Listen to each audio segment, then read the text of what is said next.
দেখুন পল্লী বিদ্যুতের অনিয়ম।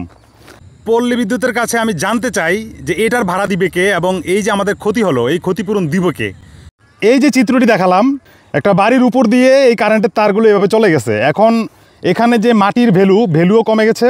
ইভেন হচ্ছে যে একতলা বাড়িটা করছে সে যদি ভবিষ্যতে দোতলা তিনতলা করতে চায় এটা পসিবল না।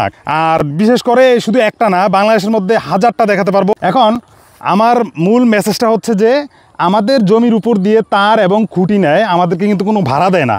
আর বাড়ি করতে গেলেও হচ্ছে অনেক সময় দেখা যায় যে আমরা একতলা বন্ধ করতে পারি, বাকিগুলো আমরা করতে পারি না শুধু এই তারের কারণে।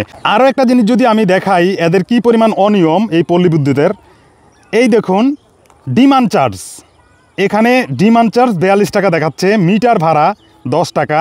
আবার যদি আমি ঠিকভাবে টাইম মতো আমি হচ্ছে এই বিলটা না দিতে পারি সেক্ষেত্রে তারা মোটা অঙ্কের একটা জরিমানাও করছে এবং আমরা ব্যাটও দিচ্ছি। এখন এতগুলা জিনিস দেওয়ার পরেও হচ্ছে গিয়ে আমরা ভুক্তভোগী, যে আমরা যারা ব্যবহার করছি তারা আমরা সবই দিচ্ছি, কিন্তু আমাদের সংস্কারগুলো করছে না তারা, যে আমাদের জমি বা আমাদের যে বাড়ি করতে পারছি না এসব ব্যাপারগুলোতে তারা কোনো ফোকাসই দিচ্ছে না। এই ডিমান্ড চার্জ এটা কিসের? মিটার ভাড়াটা কেন নিবে?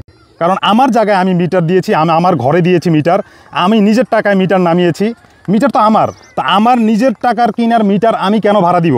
ডিমান্ড চার্জ কেন দিব? এবং 1 মাস দেরি হলেই আমার হচ্ছে মাসুল গুনতে হচ্ছে। ঠিক আছে, আমি সেটা মানলাম যে মাসুল দিতে হবে এবং মোটা অঙ্কের একটা ব্যাটও কিন্তু তারা নিচ্ছে। এখন আমি যদি বলি যে আমার জমির ভাড়া কোথায়, এটা কি পল্লী বিদ্যুৎ কখনো দিবে? বা এই যে আমরা ক্ষতিগ্রস্ত হচ্ছি, পল্লী বিদ্যুৎ কি আমাদেরকে কখনো এই ক্ষতিপূরণ করবে? কখনোই করবে না। তো আমি চাই এই ভিডিওটা আপনারা খুব বেশি করে শেয়ার দিবেন। আমরা আসলে এটা সংস্কার চাই।